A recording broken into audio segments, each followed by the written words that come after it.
Hi friends, ఈ కూర తయారు చేయడం కోసం మటన్ని పచ్చిశనగపప్పుతో ఏ విధంగా వండుకోవాలో నేను చూపిస్తాను.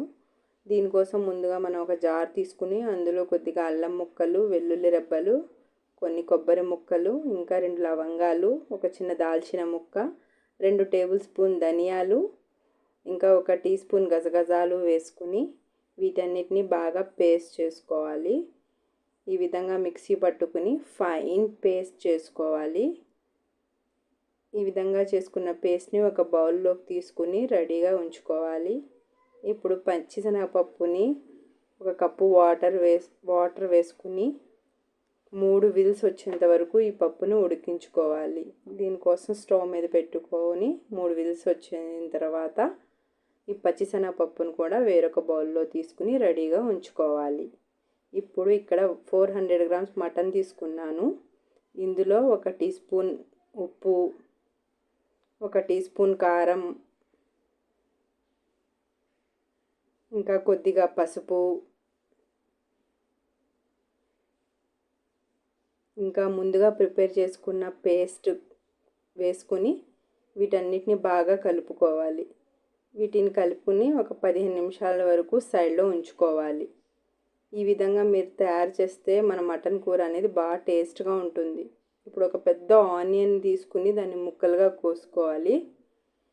కూర కోసం ఇక్కడ కుక్కర్లో ఆయిల్ పోసుకుని వేడెక్కిన తర్వాత ఆనియన్ ముక్కలు వేసుకుని ఫ్రై చేసుకోవాలి. ఇక్కడ ఉల్లిపాయలు బ్రౌన్ కలర్ వచ్చేంత వరకు మనం ఫ్రై చేసుకోవాలి. ఇందులో 1 పచ్చిమిరపకాయ కూడా వేసుకుని బాగా ఫ్రై చేసుకోవాలి. చూడండి, బ్రౌన్ కలర్ వచ్చిన తర్వాత ఇందులో ముందుగా ప్రిపేర్ చేసుకున్న మసాలా మటన్ని కూడా వేసుకుని ఒకసారి బాగా కలుపుకోవాలి. ఇప్పుడే వాటర్ పోయకూడదు. వాటంతట అవే వస్తాయి. అవి ఇంకిపోయేంత వరకు మనం మూత పెట్టుకుని కుక్ చేసుకోవాలి. చూడండి ఫ్రెండ్స్, ఈ విధంగా కుక్ చేసుకున్న తర్వాత ఇందులో 1 పెద్ద గ్లాస్ వాటర్ పోసుకోవాలి. ఇప్పుడు ఒకసారి బాగా కలుపుకోవాలి. చూడండి, ఈ విధంగా కలుపుకుంటూ ఉండాలి ఒక 2 నిమిషాల వరకు. ఈ విధంగా వండిన తర్వాత మూత పెట్టుకుని ఒక 6 విజిల్స్ వచ్చేంత వరకు మనం స్టవ్ మీద పెట్టుకోవాలి. ఒక 5 మినిట్స్ తర్వాత కుక్కర్ మూత తీసేసి ఒకసారి బాగా కలుపుకోవాలి. ఇప్పుడు మటన్ ముక్క మెత్తబడిందో లేదో ఒకసారి టెస్ట్ చేసుకొని మటన్ పీస్ అనేది మెత్తగా ఉంది అనుకుంటే ఇక్కడ మీరు ఈ పచ్చిశనగపప్పుని ఇందులో కలుపుకోండి.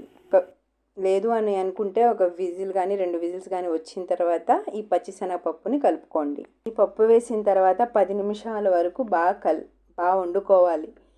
ఇందులోనే మనం ఫ్రెష్గా కొత్తిమీర కూడా వేసుకోవాలి. ఫ్రెష్ కొత్తిమీర వేస్తే మన కూర అనేది టేస్ట్ బాగుంటుంది. ఇప్పుడు 10 నిమిషాలు వండుకున్న తర్వాత స్టవ్ ఆఫ్ చేసుకుని మనం ఒక సర్వింగ్ బౌల్లోకి తీసుకోవాలి.